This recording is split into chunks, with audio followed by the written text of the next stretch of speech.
For a while I was holding signs with a whole bunch of good people at Cerrillos in St. Francis on Fridays at noon. I couldn't take it for more than half an hour because the fumes were so bad, but I felt pretty good about doing it. This is from the next section in the book called Bewilderment. And the title of the poem is One of the Signs.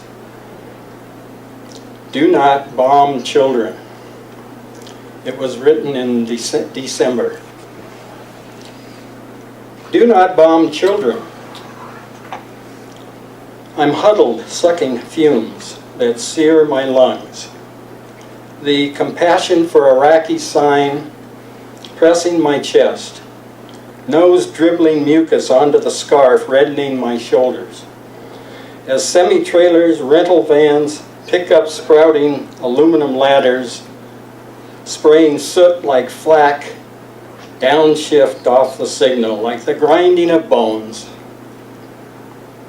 Judy jiggling her honk if you agree sign, stalks drivers like an earmuffed praying mantis. Beeped replies stutter from the intersection, cacophony of an auto shop. But I don't want my car fixed. Don't want a car at all.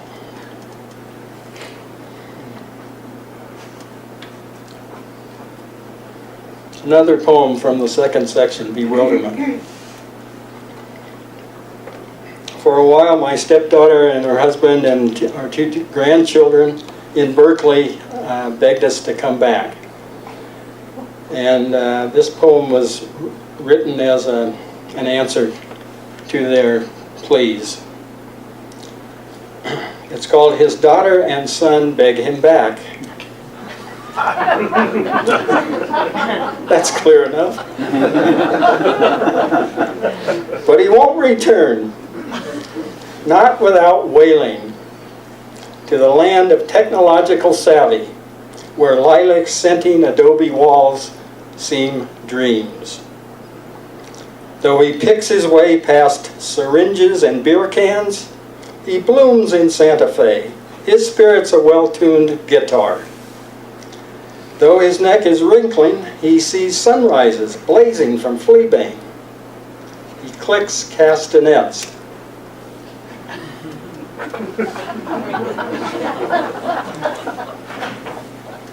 This one, too, is from the second section, Bewilderment. I take very early morning walks. I've done it for years. And in the park near our home, Fort Marcy Park, by the gym there are a lot of characters around. And this poem also was written in the wintertime.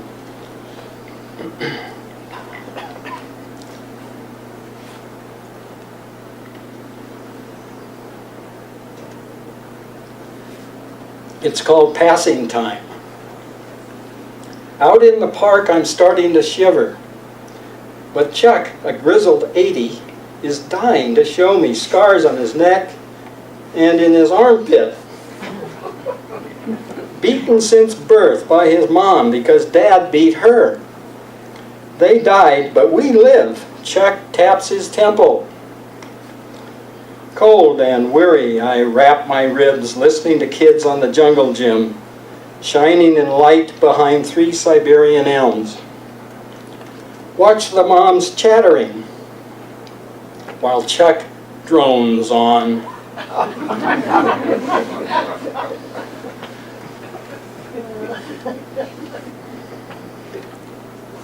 And this is the last poem I'm going to read tonight from Bewilderment.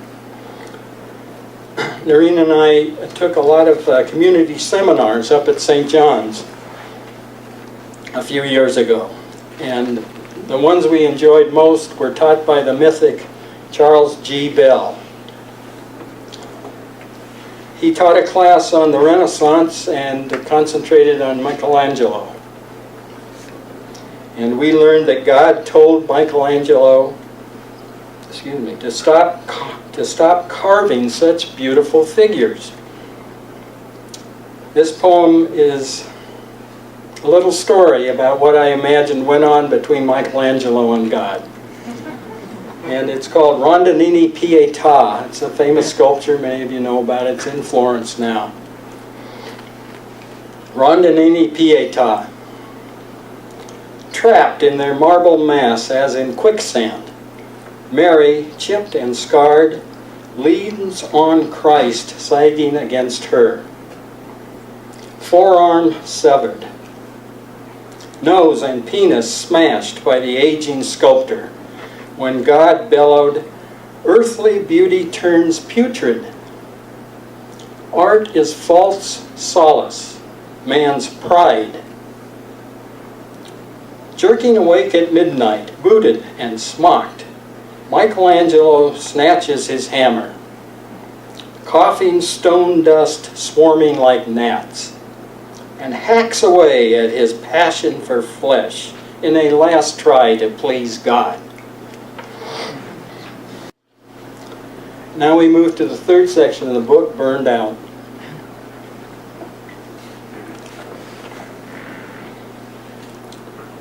This poem is called I Don't Know How Others Write. For me, it's slog, revise, blaspheme, tear into confetti, sleep fitfully, double dose on fiber, watch children playing in the park, ask my wife to read it, rewrite, delete, ask my wife to read it. And when she claims a migraine, ask the gerbil.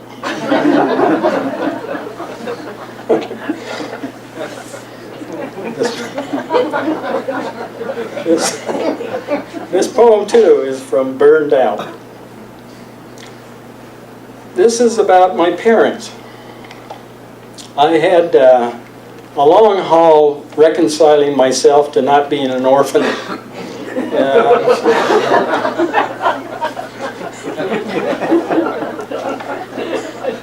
And paid a lot for therapy during those years. And I think we reconciled pretty well at the end. There was also pressure, which is mentioned in the poem, from my dad.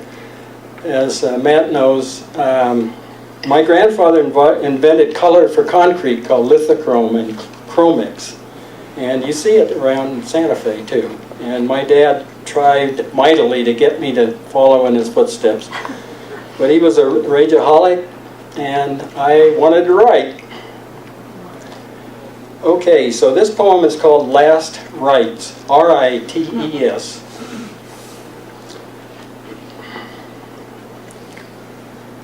Fat is how my father went. Mother hunched. Fat and hunched don't merit A+ grades. Although I'd love to say, how swell to see you both. Love, I think, is what I feel. Loss, that they've gone down and I'm still treading.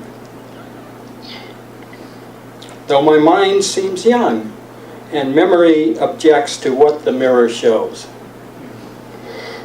Their middle age I can't recall, except mother's pleas to come to church and father's rage to find no net to keep me caught in the family business.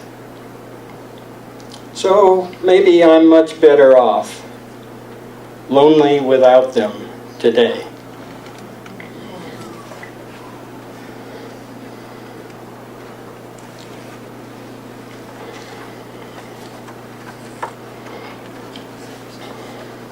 The fourth section of the book is called Friends, and one of the friends, she couldn't be here, but one of the friends is here, and I'm going to read a poem about him, James McGrath. James has an orchard out in La Cienega. Many of us have been there, read poems, listened to poems, made apple cider even, and wandered around his house, which used to be a carriage stop, on the way to Albuquerque. I think it's something like 300 years old.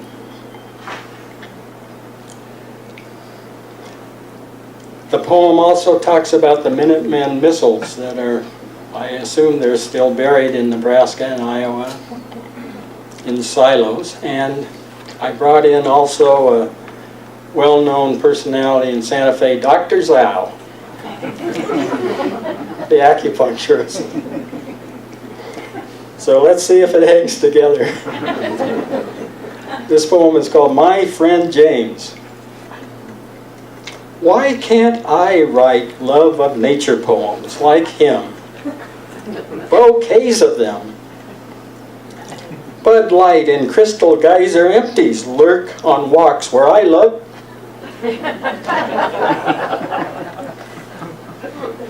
Nebraska's a mere state away. Its grass adds shag to how many Minutemen, snugged in silos, gyros whirling. Dr. Zhao's acupuncture bucks James up. Zhao just cost me cash.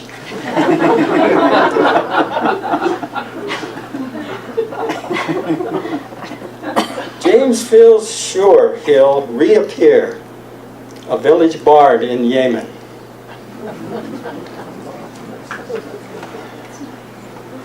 And the other poem in the Friends section, I'm very happy to say, Steve Council, dear friend of mine, was part of this group at Downtown Subscription. I never expected to see Steve here today, and I'm really touched, I have to tell you that. James was part of the group. There were about 6 of us sat around tables at Downtown Subscription, figuring out how we could make more money, mostly. We also talked about literary traditions and technique. And I had a hearing problem, and somebody brought up Poetry Magazine, and I thought whoever brought it up had said Poultry Magazine. So I said, well, let's start Poultry Journal. And we did so. And it went, I don't know how long, Steve, 2 or 3 years, I think, something like that. This poem is called Playtime.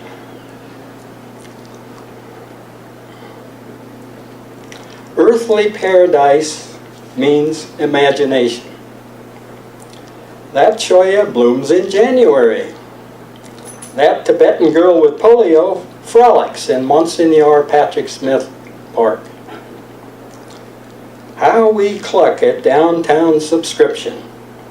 Ho ho ha, dreaming up schemes to make successors to the hula hoop, the pet rock. Oh, my dears, were it true, more laughter, fewer meds. More hugs, less of flesh's itch. Smash the mirror that shows the neck. But what to do about the pain of rising from a chair? Nothing rash for now. We have pens to play with, tea to sip, each other to envision communing where Anasazi lived high in caves, before drought forced them to quit their coops and fly.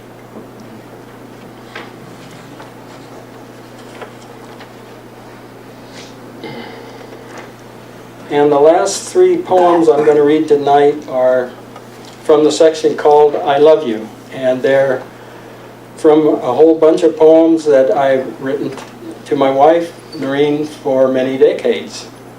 2.5, maybe, no, 3 decades, about. My 3rd marriage, and it seems like the first and only one. This one's called Aging Together. 24 years, adults now, no? Though kissing you makes me think of high school. Can't swallow, arrhythmia, commotion in the boiler. Your flesh gives such solace, I pretend we're Siamese. Even when you run downstairs because I'm snoring. Folly à deux? What else to call the idiocy of planning for who goes first? Eat, don't drink. Be merry. Stay in touch. Be grateful. You got it, kid. The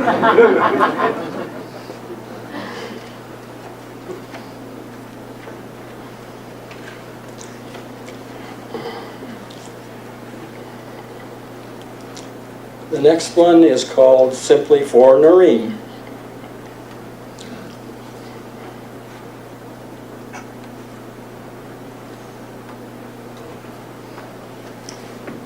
For Noreen. 69 years? Oh, you appear in orange shoes, striped jerseys. We make candlelight love. 2 decades of cuddling can't have passed. How our hearts twist when our children fall.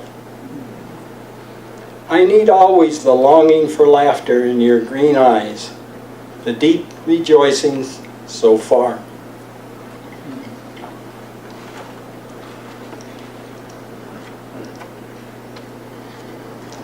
And the last little poem got published in the El Dorado Sun when that rag existed long ago.